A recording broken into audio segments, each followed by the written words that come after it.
is the way, walk in it. That's the vision. That's the objective. Why should God continue to show us deeper things if we are not doing something with what He has already shown us? Amen. Why would He take us to the next level if we haven't taken care of the first level? How do you put the second, the third, the fourth story on a building if the foundation isn't laid? Or if the first floor is in operation? How can we sit there and say, well, I just want to go and do this right? Where's still the work that's been done before you get up on the 10th floor? Foundation through 9 has to be done before you get on the 10th. Well, Carl, you know our history and what we endured with this pastor and that pastor, and the conflict here, and what we went through there. We are justified by faith, not our emotions, not our frustrations, not our letdowns. The history is the fertilizer necessary to spread on the seeds we are sowing currently and what will be sown in the days, weeks, months, and years to come. We are talking about right here and right now. Nobody can do anything about previous point. That is done. We got today forward. That's all we're guaranteed. All that history that you don't like, frustrated you, made you angry, made you upset, I cannot ring that bell, and neither can you. It's been written, it's done. The only thing you can do is take a shovel, scoop it up, and say, we got some pretty good fertilizer out of that deal, and hope to God that we get our act together and only grow from here. Amen. Well, who does he think he is talking that way? I'm just giving you the facts. When we talk about the ministry of Orchard Drive Baptist Church, we are not talking about the pastors who served here, or the members who used to be here, and what so-and-so used to do, and how they used to. Key words, used to. Here, forward. What about now? Amen. What about next year? What about 5 years from now? What about when we celebrate 50-year anniversary? What about the 125-year anniversary? What are we doing about those things? I think it's a valid question. Spiritual growth will be a slow process. But we must develop the discipline to stick with the process, realizing that we are one of two things. We are either going to be growing spiritually or declining spiritually. Which are you? Are you growing or are you declining? That's an answer that you have to give. Evaluate yourself. Am I growing or am I slacking off? That's right. Amen. Even what we have now will be taken if we do not do well with it. And so I ask you, what is it that we have? What does Orchard Drive Baptist Church have? What does it have? Look around you. This is what Orchard Drive Baptist Church has. It has a parking lot. It has vans. It has facilities that are paid for in full. There's no lingering debt that they're trapped to. Everything we have is covered. So, what can be taken if that's what you have? All of it. It can all go. Every last bit of it, gone. Why? Because if we don't grow spiritually, we are declining spiritually, and we have an arrow that pointed us to go and have an impact and an influence on everybody in the church, everybody in the community, and throughout the world. You wrote it, not me. I just found it. Amen. And it just so happens to tie in with the parables of Jesus. So you can take it up with yourselves and with Jesus. I'm just pointing it out. The building can be gone. The people we worship with will be dispersed. And what God established 25 years ago will cease to be, and all we can do is thank ourselves for it. Because we've been resistant and unwilling to step up where there's been a gap, to fill a plug. Or to be a plug, to fill a hole. Or we have the martyrdom mentality. If I don't do it, nobody else will. Well, find out. It's not the fault of the people that were here before. Right now, it's our fault if we're disobedient. It's our fault if we're faithful. It's our fault if we're rebellious people toward our God. Our spiritual neglect and decline increases the promise that what we have will be taken away. And what are we going to do about it? What steps are we going to take to ensure that our seed that was planted here 25 years ago is going to continue to grow? We understood in our study of Ezra, Nehemiah, and Esther that outsiders in the form of pastors or whoever came in trying to turn us into something we were never intended to be.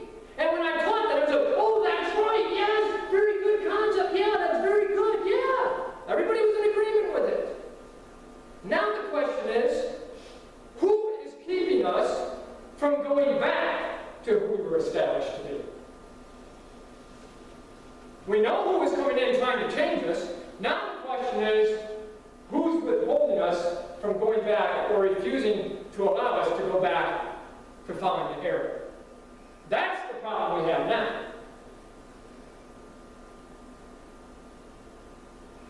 How much we have is not important. It's not as important as what we do with it. We can't be holding ourselves back. Jesus said a light cannot be hidden. Do we have the light of Jesus Christ? Amen. Do we have the light of Jesus Christ, or do we do or we don't? Yeah. If we have it and it's in us, it ought to be evident to everybody else. That's right. If he set up his lampstand in the house of God, and we said, yeah, I identify with that, it better be evident to everybody else involved. That's right. And the church and the community throughout the world. We're baby stepping. Okay. Now we are going to transition into the parable of Jesus concerning the growing seed.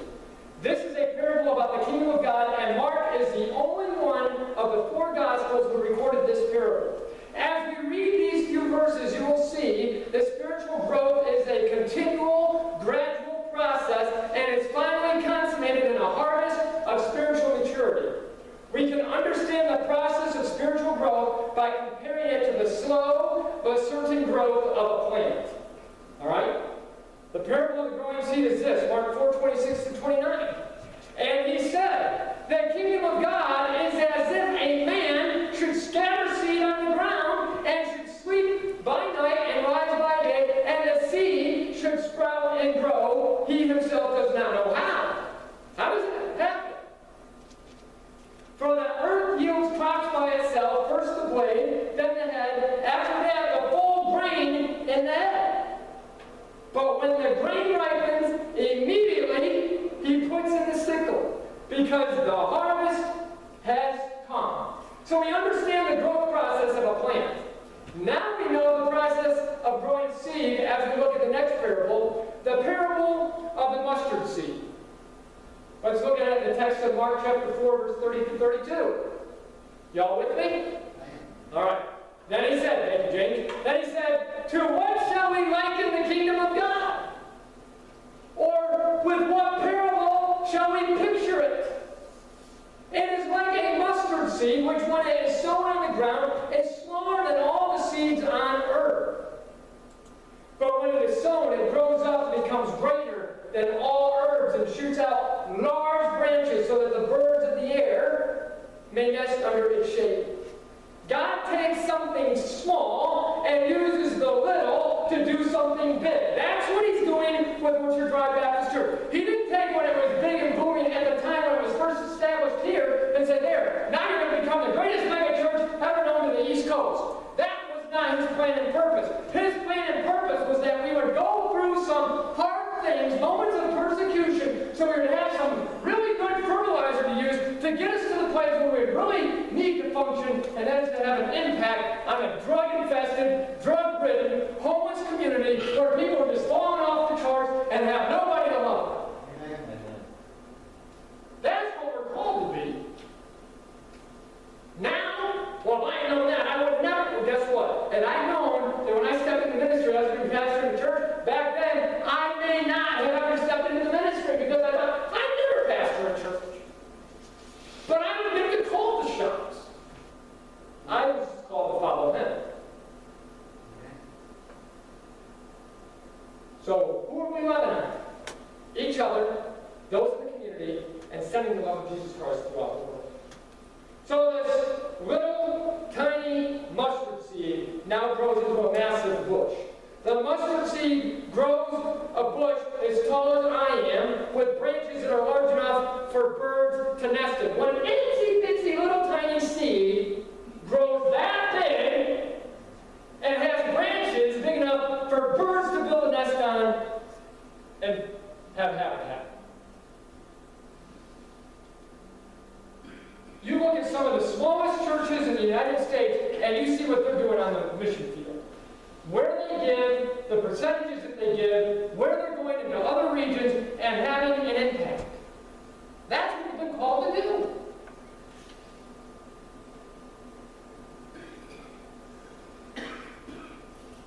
Branching out.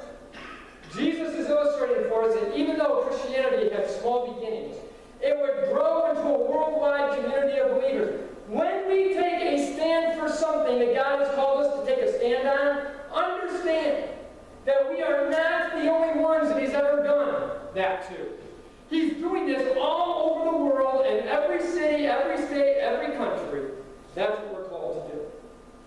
He has believers in every country in this world in our faith, no matter how small it is, can join. We can join with others in accomplishing great things for the kingdom of God. I'm going to ask Brody to come on up as we land the plane here, looking at the conclusion of Jesus' teaching where he says, so why parables?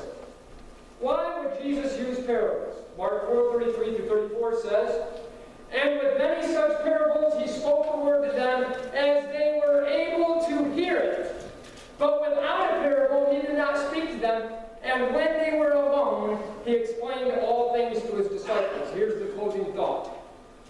Jesus adapted his methods to his audience's ability and desire to understand. He didn't speak in parables to confuse people, but to challenge sincere seekers to discover the meaning of his words.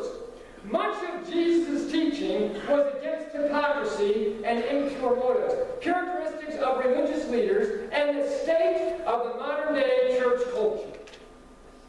Those who took time to truly listen to Jesus knew what he was talking about. Had Jesus just focused on the religious leaders, his ministry would have been hampered. What he did is this. He invested in those around them and helped develop the people that was with him into better leaders. That's what he did. Now the question comes down to this. What about us? What are we doing? Are we developing leaders? Yes? Yes, we are. Do you remember what it was like when Brody first started doing worship? Now look at what it looks like now. What is that? That wasn't something to nitpick at and pick on and talk trash about down the halls. That was somebody that said, man, I'm going to grow up and I'm going to be nurtured and I'm going to learn how to do this and I'm going to be a success. That is leadership development. That's what that is. That's what we've been called to do. The question is, are we willingly doing it or would we just like to have somebody to talk about? That's what Jesus was getting at. Are you paying attention to what I'm saying, Jesus says, or are you just looking to find a fault with me? And we all know the scribes and the Pharisees, that's what they did. Let me find a fault. What he did is he invested in people. He made an investment in Brody for people of Orchard Drive Baptist Church. So what about us? Are we so religious that we hamper the ministry of Jesus in our midst? Or are we going to allow the Holy Spirit to be at work in our lives to develop us? Whoever steps up to fill whatever role, develop us into being effective leaders. That's the question.